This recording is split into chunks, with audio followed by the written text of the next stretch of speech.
ನೀವೇನು ಬಂದ್ ಮಾಡ್ಲಿಕ್ಕೆ ಬರಬೇಡ್ರಿ. ಈಗ ಮುಂದೆ ನೀವು ಎಲೆಕ್ಷನ್ ಬರಬೇಕಾದ್ರೆ ನಮ್ಮೂರು ಸೀಮೆ ಒಳಗೆ ಕಾಲಿಡಬಾರ್ದು. ನೀವು ಬರ್ಕೊಡಂಗಿಲ್ಲ, ನಿಮ್ಗೆ ಓಟ್ ಹಾಕಂಗಿಲ್ಲ, ನೀವೇನು ನಮ್ಮನ್ನು ಕೇಳಕ್ಕೆ ಸಂಬಂಧ ಇಲ್ಲ. ನಾವು ಒಬ್ಬ ಕಾಂಗ್ರೆಸ್ ಕಾರ್ಯಕರ್ತನಾಗಿ ಈ ಗ್ರಾಮ ಪಂಚಾಯತಿ ಅಧ್ಯಕ್ಷನಾಗಿ ನಾನು ನಿಮ್ಮಲ್ಲಿ ಕಳೆಯಿಂದ ಬೇಡ್ಕೊಳ್ತಾ ಇದ್ದೇನೆ. ನಾವು ರಕ್ತವನ್ನು ಹರಿದ್ರು ಸಹ ಈ ಶಾಲೆಯನ್ನು ಬಿಟ್ಕೊಡ್ಲಿಕ್ಕೆ ನಾನು ಯಾವತ್ತೂ ನಮ್ಮ ಈ ಒಂದು ಶಾಲೆಗೆ ಚಿರಋಣಿಯಾಗಿರ್ತೀವಿ ಅಂತಕ್ಕಂಥ ಮಾತನ್ನು ಹೇಳ್ತೀನಿ.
ಮಕ್ಕಳಿಗೆ ಕೌಶಲ್ಯ ಕಲಿಸ್ತಾರಂತೆ. ಏನ್ ಕೌಶಲ್ಯ ಕಲಿಸ್ತಾರೆ? ಅವ್ರು ಹೇಳ್ತಾ ಇರೋದು ಟೈಲರಿಂಗ್ ಕಲಿಸ್ತಾರಂತೆ, ದೀಪ ಮಾಡೋದ್ ಕಲಿಸ್ತಾರಂತೆ, ಅಡಿಕೆ ಸುಲಿಯೋದ್ ಕಲಿಸ್ತಾರಂತೆ. ಯಾರಿಗೆ? ಸರ್ಕಾರಿ ಶಾಲೆಗಳಲ್ಲಿ ಓದ್ತಾ ಇರುವಂತ ಮಕ್ಕಳಿಗೆ ಈ ಸ್ಕಿಲ್ ಕಲಿಸ್ತಾರಂತೆ. ಗಾರ್ಮೆಂಟ್ ವರ್ಕ್ ಹೆಂಗ್ ಮಾಡೋದು ಅಂತ ನಾವೀಗ ಪ್ರಶ್ನೆ ಕೇಳಬೇಕು ಈ ರಾಜ್ಯದ ಜನ. ಯಾಕೆ ಸರ್ಕಾರಿ ಶಾಲೆಗೆ ಓದೋ ಮಕ್ಕಳು ಎಂಜಿನಿಯರ್ ಆಗ್ಬಾರ್ದ? ಸರ್ಕಾರಿ ಶಾಲೆ ಓದೋ ಮಕ್ಕಳು ವೈದ್ಯರು ಆಗ್ಬಾರ್ದ? ಸರ್ಕಾರಿ ಶಾಲೆ ಓದೋ ಮಕ್ಕಳು ಟೀಚರ್ ಆಗ್ಬಾರ್ದ? ಅವ್ರು ಕೂಲಿ ಕೆಲಸನೇ ಮಾಡ್ಬೇಕಾ? ಅವ್ರು ಗಾರ್ಮೆಂಟ್ ನೌಕರಿನೇ ಮಾಡ್ಬೇಕಾ? ಅಕ್ಕ ಸುಲಿಬೇಕಾ?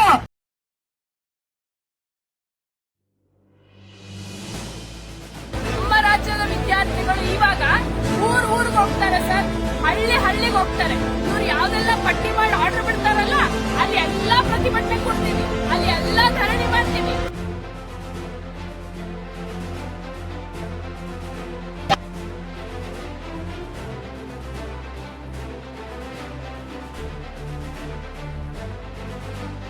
ಸರ್ಕಾರಿ ಶಾಲೆ ಮುಚ್ಚಲು ಬಿಡೋದಿಲ್ಲ. ಸರ್ಕಾರಿ ಶಾಲೆಗಳ ನಮ್ಮ ಹಕ್ಕು. ನಮ್ಮೂರ ಸರ್ಕಾರಿ ಶಾಲೆ ಮುಚ್ಚಲು ಬಿಡೋದಿಲ್ಲ. ಬೇಕೇ ಬೇಕು.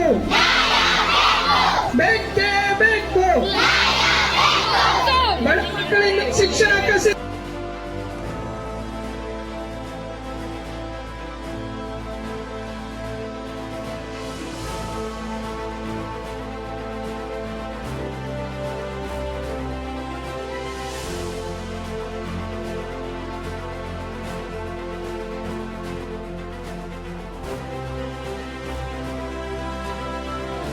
ಕರೆದವರು ಬನ್ನಿರು.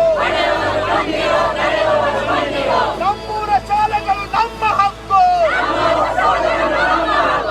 ಜೀವ ಕೊಟ್ಟೆವು, ಶಾಲೆ ಬಿಡುವುದಿಲ್ಲ. ಬಡವರ ಮಕ್ಕಳ ಬದುಕನ್ನು ಕೊಲ್ಲುತ್ತಿರುವ ಸರ್ಕಾರಗಳಿಗೆ ಧಿಕ್ಕಾರ. KPS ಕ್ಯಾಬಿನೆಟ್ ಯೋಜನೆ ಆದೇಶ ರದ್ದಾಗಲಿ. ನಮ್ಮೂರ ಶಾಲೆ ನಮ್ಮ ಹಕ್ಕು.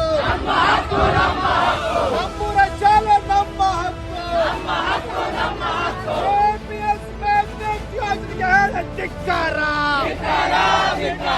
ಬಡ ಮಕ್ಕಳ ಶಿಕ್ಷಣ ಕೊಲ್ಲುವ ಸರ್ಕಾರಕ್ಕೆ ಧಿಕ್ಕಾರ.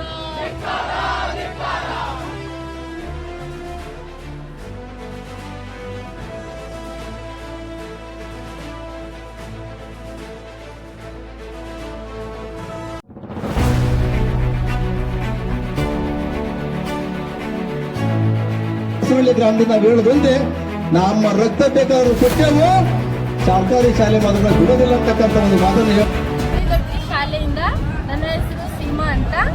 ನಮ್ದು ಇಷ್ಟು ಸಣ್ಣ ಸಣ್ಣ ಹುಡುಗರು, ಅವರಿಗೆ ಶಾಲೆಗೆ ಕಳಿಸ್ಬೇಕಾದ್ರೆ 1-2 ಕಿಲೋಮೀಟರ್ 4 ಕಿಲೋಮೀಟರ್ ನಡ್ಕೊಂಡು ಹೋಗ್ಬೇಕು ಸರ್. ಅಲ್ಲಿ ನಡ್ಕೊಂಡು ಹೋಗ್ಬೇಕಾದ್ರೆ ಹುಲಿ, ಕಡ್ಡಿ, ಮಂಗ್ಯ ಎಲ್ಲ ಅಡ್ಡ ಬರ್ತಾವ. ಅದರಲ್ಲೇ 6ನೇ ಮಕ್ಕಳಿಗೆ ಕಳಿಸಕ್ಕಂದ್ರೂ ನಮಗೆ ಸಮಸ್ಯೆ ಏನಂದ್ರೆ ಪ್ರತಿಯೊಬ್ಬರಿಗೆ 10 ರೂಪಾಯಿ 20 ರೂಪಾಯಿ ಕೊಡ್ಬೇಕು, ಒಟ್ಟು ಕಳಿಸ್ಬೇಕು. ನಾವು ಗದ್ದೆ ಬೇರೆ ಏನಿಲ್ಲ, ನಮಗೆ ಇರೋದು ಬರೀ ಕೂಲಿ. ಏನಾದ್ರೂ ಅರ್ಜೆಂಟ್ ಶಾಲೆಯಲ್ಲಿ ಬಂದ್ರೆ ನಾವು ಕೂಲಿ ಬಿಟ್ಟು ಶಾಲೆಗೆ ಹೋಗ್ಬೇಕು. ಹುಡುಗರು ಬದುಕ್ಬೇಕಂತ ಕಳಿಸ್ಬೇಕಾ ಇಲ್ಲ ಸಾಯ್ಬೇಕಂತ ಕಳಿಸ್ಬೇಕಾ? ಎದ್ರಲ್ಲಿ ಒಂದು ಯಾವುದನ್ನು ನಾವು ಕೇಳಿಲ್ಲ. ನಿಮ್ಮ ಹತ್ರ ಒಂದು ಮನೆ ಕೊಡ್ರಿ ಅಂತ ಕೇಳಿಲ್ಲ, ಒಂದು ಏನಾದ್ರೂ ಜಾಗ ಕೊಡ್ರಿ ಅಂತ ಕೇಳಿಲ್ಲ. ಇದ್ದದರಲ್ಲಿ ನಾವು ಜೀವನ ಮಾಡ್ತೀವಿ. ಆದ್ರೆ ನಮ್ಮ ಶಾಲೆ ನಮಗೆ ಬೇಕು, ಇದೇ ನಮ್ಮ ಹೋರಾಟ.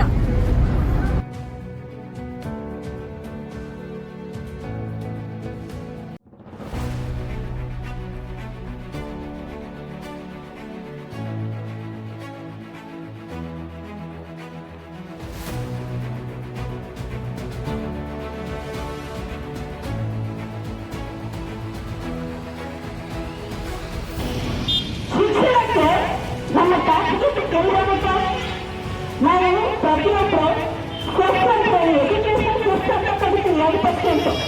ಆಗ ನಮ್ಮ ರಾಷ್ಟ್ರದ ಇವರು ಶಿಕ್ಷಣಕ್ಕೆ 30% ಸರ್ಕಾರ, ರಾಜ್ಯ ಸರ್ಕಾರ ಬಜೆಟಲ್ಲಿ ಶಿಕ್ಷಣ ಮೀಸಲಿಟ್ಟು ಕೇಂದ್ರ ಸರ್ಕಾರ 10% ಇಟ್ಟರೆ ಇಲ್ಲಿ LKGಯಿಂದ PhDವರೆಗೂ ಉಚಿತವಾಗಿ ಕೊಡಬಹುದು.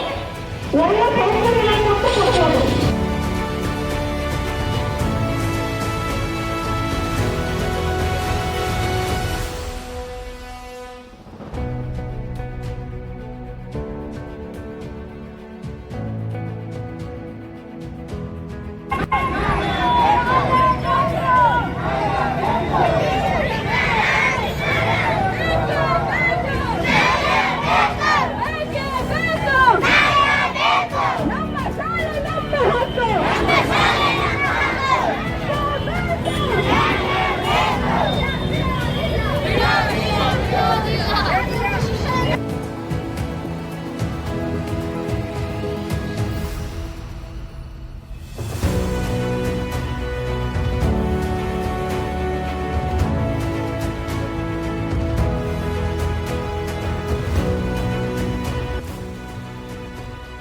ಕೂಡ ಒಂದೇ ವೇದಿಕೆ. ಇದು ಬಡವರ ಹೋರಾಟ, ಕನ್ನಡ ಹೋರಾಟ, ಮರಾಠಿ ಹೋರಾಟ, ಇದು ಬಡವರ ಹೋರಾಟ. ಅದಕ್ಕೆ ನಾವು ಮುಂದಿನ ದಿನಗಳಲ್ಲಿ ಹೇಳ್ತೇವೆ, ಪತ್ರಿಕೆ ಒಳಗೆ ಕೊಡ್ತೇವೆ. ಅದು ನೀವು ಕನ್ನಡ, ಮರಾಠಿ, ಉರ್ದು ಅಂತ ಭೇದ ಭಾವ ಸಾಹಿತ್ಯ ಮಾಡೋಕೆ ಬರ್ರಿ, ಎಲ್ಲರೂ ಕೂಡನೇ ಹೋರಾಟ ಮಾಡೋಣ. ಇಲ್ಲ ಅಂದ್ರೆ ನಮ್ಮ ಹತ್ರ ಯಾವ ಸರ್ಕಾರ ಮ್ಯಾಗ್ನೆಟ್ ತರ್ತೈತೆ ನೋಡೋದು.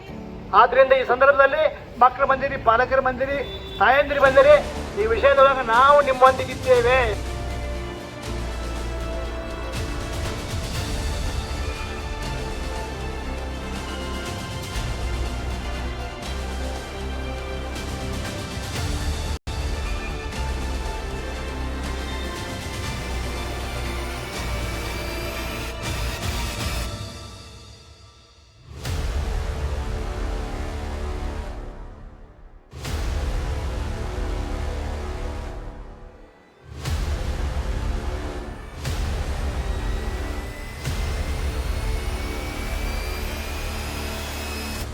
ಕಾರಣಕ್ಕೂ ಈ 8 ಶಾಲೆಗಳನ್ನು ಮುಚ್ಚೋದಕ್ಕೆ ನಾವು ಬಿಡೋದಿಲ್ಲ.